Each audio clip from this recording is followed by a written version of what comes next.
Today we're going to do a quick tutorial on how to run a CUFS screening using all of the equipment that is located upstairs in Jefferson 420.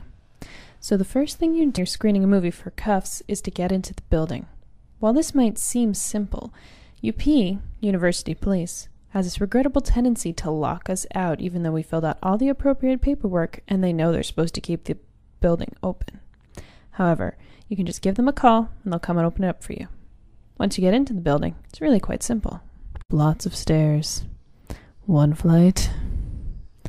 2 flights. Yes, you guessed it, 3 flights of stairs.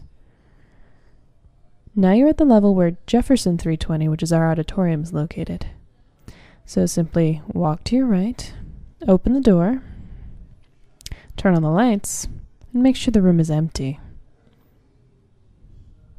Then you have to go up even more stairs till you get to the entrance to 420. Now you'll need a key to get into this door, but being a CUFS member, we'll provide you with one. You walk down the very creepy and unsafe hallway. Turn on the lights. There is a dimmer, so you can adjust the lights while you are screening. Now I know you see a lot of complicated equipment in the background, but don't worry, we don't use any of it. What you want is right here. Alright, so down to the nitty-gritty. Here is the on switch. This will turn on the projector and also lower the screen so that we can project onto it. Once you've pressed the on switch, it'll blink a couple times and then it will work. The next thing you're going to do is decide the input.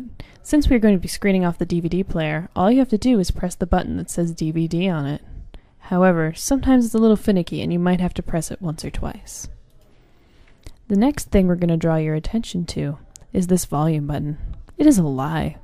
I have never noticed any discernible difference in the volume whenever it was turned, so please ignore it even though it has pretty lights. Alright, now further down on the control panel is the DVD player. If you have ever worked a DVD player, you can work this one too. Here's the power button. On the other side, there is the eject button so you can put the DVD in, play, and pause. This is pretty much all the buttons you'll need to use. Now located right above the DVD player is the volume for the auditorium. No pretty lights, but it is labeled DVD. Typically you want the knob to be between 3 and 4, but for older movies you might need to turn it higher. Located beneath the DVD player is a very important but often overlooked button that makes sure the sound system downstairs in the auditorium is actually on. If the red light next to that switch is not on, neither is the sound, and everyone will be really unhappy with you. Because the booth is soundproof, it needs its own speakers in order for you to hear the movie. The speaker is located right above the control panel. The speaker's a little finicky. You might need to fiddle with the wires if you can't really hear anything. If you still can't hear anything, the volume for it is located on the back of the control panel, and the one that controls the volume in the booth is the auxiliary knob, all the way over on the right. We also have a mic in the booth to make announcements into the auditorium down below.